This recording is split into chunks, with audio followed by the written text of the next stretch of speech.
ఇక ధనదాహంతోనే ప్రభుత్వం medical కాలేజీలను private పరం చేస్తున్నారని మండిపడ్డారు మాజీ మంత్రి పెద్దిరెడ్డి రామచంద్రారెడ్డి. విశాఖలో విలువైన భూములను అప్పనంగా కార్పొరేట్ వ్యక్తులకు కట్టబెడుతున్నారని ఆరోపించారు. వైఎస్ఆర్సీపీ సేకరించిన కోటి సంతకాల ప్రతులను పొంగనూరు నుంచి చిత్తూరు జిల్లా వైఎస్ఆర్సీపీ కార్యాలయానికి తరలించారు.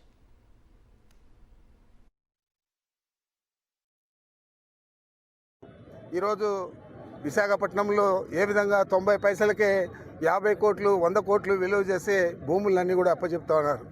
ఈ మెడికల్ కాలేజీలు కూడా కేవలం డబ్బుల దాహంతో చంద్రబాబు నాయుడు, వారి కుమారుడు, వారి మంత్రివర్గంలో ఉండే సభ్యులు డబ్బుల దాహంతో ఇవి అమ్ముకోవాలా, సొమ్ము చేసుకోవాలా అని చెప్పి కేవలం ఈ రాబోయే రోజుల్లో మనం చూస్తాం. కేవలం రూపాయికి 2 రూపాయలకి ఇచ్చే పరిస్థితి ఏదే విధంగా అయితే 100 కోట్లు చేసే భూములకు ఉన్నాయో ఆ విధంగానే ఇవి కేవలం పప్పు బెల్లాలకు అమ్మేసే పరిస్థితి 17 మెడికల్ కాలేజీలు చంద్రబాబు నాయుడు చేస్తూ ఉన్నాడు. దీన్ని తీవ్రంగా మనం వ్యతిరేకిస్తూ ఉన్నాము. దశల వారీగా ఈ ఉద్యమాన్ని ఇంకా ఉధృతం చేయాలని చెప్పి మనం ఏదైతే కంకణం కట్టుకున్నామో ఈరోజు జిల్లా స్థాయిలో జిల్లా అధ్యక్షుడికి ఈ సంతకాలు చేసిన బుక్కులన్నీ కూడా ప్రతి నియోజకవర్గం నుంచి ఆ నియోజకవర్గానికి సంబంధించిన శాసనసభ్యుడు లేదా కోఆర్డినేటర్లు ఇవ్వడం జరుగుతుంది.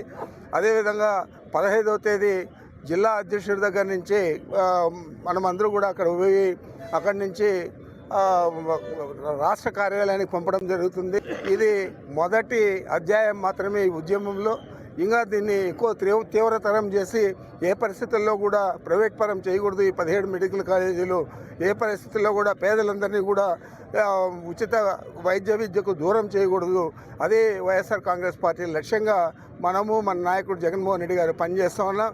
తప్పకుండా ప్రజలందరూ కూడా దీనికి సహకరిస్తారని చెప్పి నేను భావిస్తూ ఉన్నాను.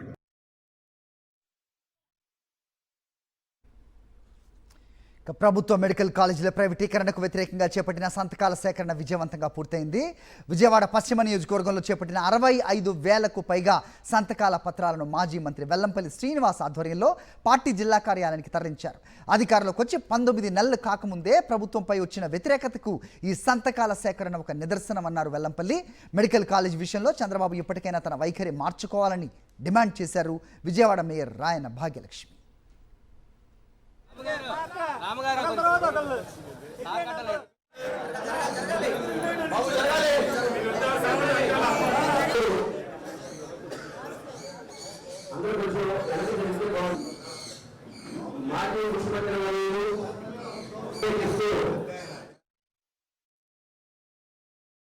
కోటి సంతకాల సేకరణలో భాగంగా విజయవాడ పశ్చిమ నియోజకవర్గంలో 65,028 సంతక సేకరణ జరగడం జరిగింది. ఈ కూటమి ప్రభుత్వం ఏర్పడి 19 నెలలు కాకముందే ప్రజా ఆగ్రహం ఎలా ఉందంటే సంతకాల రూపంలో ఈరోజు మనందరూ కూడా చూడాల్సిన పరిస్థితి కనబడుతుంది. ఈరోజు 19 నెలలు కాలేదు, కానీ ఈరోజు 65,000 మంది బయటకు వచ్చి ఈ ప్రభుత్వ నిర్ణయాన్ని వ్యతిరేకిస్తారంటే ఈ కూటమి ప్రభుత్వం అనేది పరిపాలించడానికి అర్హత లేదు అనే దానికి ఇది ఒక నిదర్శనంగా మనందరం కూడా భావించాలి. ఈరోజు జగన్మోహన్ రెడ్డి గారు 17 మెడికల్ కాలేజీలని శంకుస్థాపన చేసి వైద్యం అందరికీ కూడా ప్రభుత్వం ద్వారా ఉచితంగా అందించాలని చెప్పి ఒక మంచి ఉద్దేశంతో ముందుకెళ్తుంటే వైద్యాన్ని నమ్ముకునే విధంగా చేస్తున్న చంద్రబాబు కూటమి ప్రభుత్వానికి చెంపపెట్టులాగా ఈరోజు ఈ కార్యక్రమాన్ని మేము చేపట్టాం.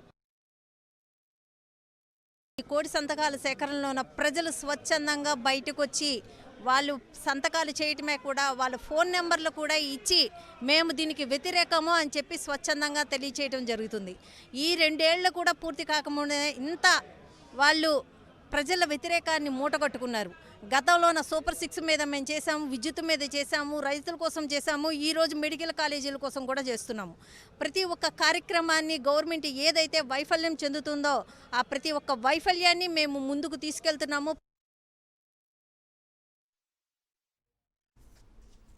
ప్రభుత్వ మెడికల్ కాలేజీల ప్రైవేటీకరణకు వ్యతిరేకంగా వైఎస్ఆర్ కాంగ్రెస్ పార్టీ చేపట్టిన కోటి సంతకాల సేకరణ కార్యక్రమం లక్ష్యాన్ని దాటేసింది. మెడికల్ కాలేజీల ప్రైవేటీకరణ ప్రజల నుంచి నిరసనలు వెలువెత్తుతున్నాయి. దీని మీద మదనపల్లి నుంచి కోటి సంతకాల సేకరణ పత్రాలను అన్నమయ్య జిల్లా రాయచోటి వైఎస్ఆర్సీపీ జిల్లా కార్యాలయానికి తరలించారు. ఈ కార్యక్రమంలో మదనపల్లి నియోజకవర్గ incharge Nisar Ahmed, municipal chairperson Varapana Manuja తదితరులు పాల్గొన్నారు.